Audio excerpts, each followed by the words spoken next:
नमस्कार, Lucknow weather report में आप सभी लखनऊ उत्तर प्रदेश के दर्शकों का स्वागत है। यदि आप सिर्फ मौसम की जानकारी में रुचि रखते हैं तो हमारे लखनऊ वेदर रिपोर्ट चैनल को सब्सक्राइब कर लें, जिसका लिंक नीचे डिस्क्रिप्शन में दिया हुआ है। अगले मौसम की जानकारी के लिए चैनल को सब्सक्राइब कर लें और बेल आइकन को दबाकर नोटिफिकेशन को ऑन कर लें ताकि अगले वीडियो की जानकारी आपको तुरंत मिल सके।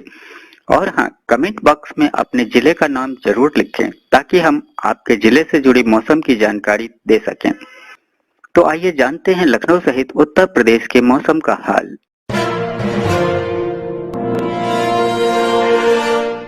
तो आइए देखते हैं कि 20 और 21 सितंबर को भारतीय मौसम विभाग के अनुसार उत्तर प्रदेश में कैसा रहेगा मौसम का हाल और क्या है मौसम पूर्वानुमान।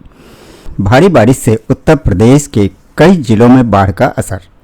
इन जिलों में आज भी बरसेंगे बादल। यूपी में बाढ़ और बारिश का सितम जारी है। सितंबर महीने में बरसते बादल अब लोगों के लिए मुसीबत बन गए हैं। लगातार बारिश से उत्तर प्रदेश के कई जिलों में जनजीवन अस्त व्यस्त हो गया है। मौसम विभाग ने आज यानी कि गुरुवार को भी कई जिलों में भारी बारिश का अलर्ट जारी किया है। बारिश से हालात कुछ यूं बिगड़ गए हैं कि 19 सितंबर को 3 जिलों में स्कूल भी बंद हैं। भारी बारिश के अलर्ट के बाद आगरा, हाथरस और मैनपुरी के जिलाधिकारी ने 12वीं तक के सभी स्कूलों को बंद रखने का आदेश जारी कर दिया। भारतीय मौसम विभाग के पूर्वानुमान के अनुसार 19 सितंबर गुरुवार को आगरा, एटा, मैनपुरी, फिरोजाबाद, महोबा, हाथरस, हमीरपुर, चित्रकूट, बांदा, इटावा, जालौन, कन्नौज, महोबा, कानपुर, ललितपुर, कौशाम्बी, प्रयागराज समेत कई जिलों में मध्यम से भारी बारिश की संभावना है। मौसम वैज्ञानिकों ने बताया कि पश्चिमी उत्तर प्रदेश के कई जिलों में गुरुवार को आसमान से काले बादल छाए रहेंगे और भारी बारिश की भी संभावना है। वहीं पूर्वी उत्तर प्रदेश के कई जिलों में उमस भरी गर्मी लोगों को परेशान करेगी। मौसम विभाग के आंकड़ों के अनुसार पिछले दिनों उत्तर प्रदेश में 40 से ज्यादा जिलों में बारिश हुई। सबसे ज्यादा बारिश हमीरपुर में 137 मिलीमीटर रिकॉर्ड की गई। वहीं चित्रकूट, बांदा, कानपुर और आगरा में भी जमकर बारिश हुई। इसके अलावा उत्तर प्रदेश के 21 जिलों में बाढ़ से हालात बने हुए हैं। वाराणसी, प्रयागराज, मिर्जापुर में गंगा अपना असर दिखा रही है। वहीं दूसरी तरफ सरयू, शारदा, घाघरा और यमुना नदी भी कई जिलों में खतरे के निशान को पार कर चुकी है।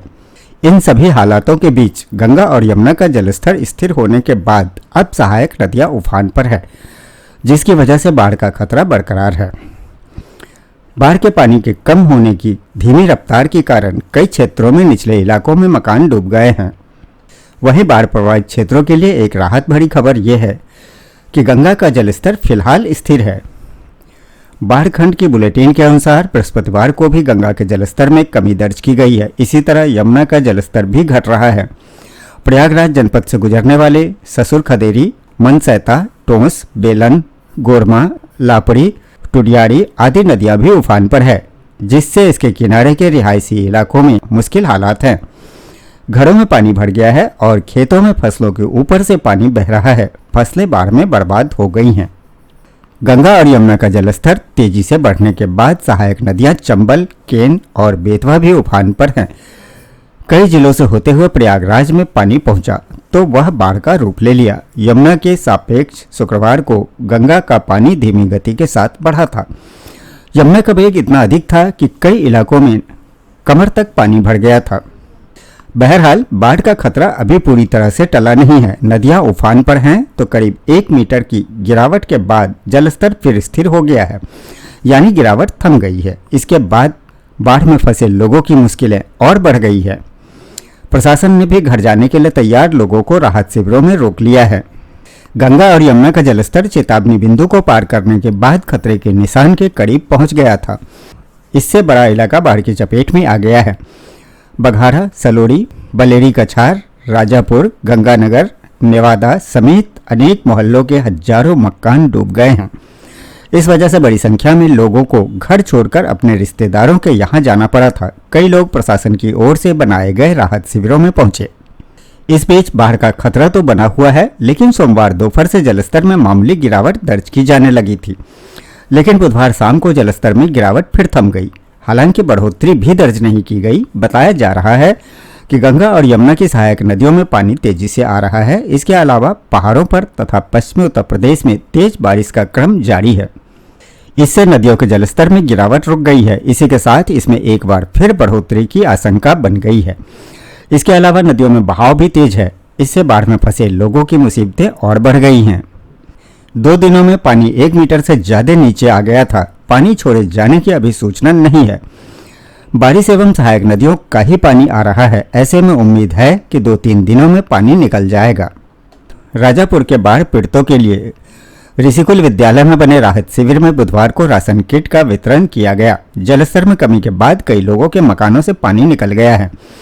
ऐसे परिवार अपने घर जाने लगे। इसे देखते हुए प्रशासन की ओर से ऋषिकुल में राहत किट का वितरण किया गया। इस मौके पर एसडीएम सदर ने शिविरों में लोगों को मिलने वाली सुविधाओं के बारे में जानकारी दी।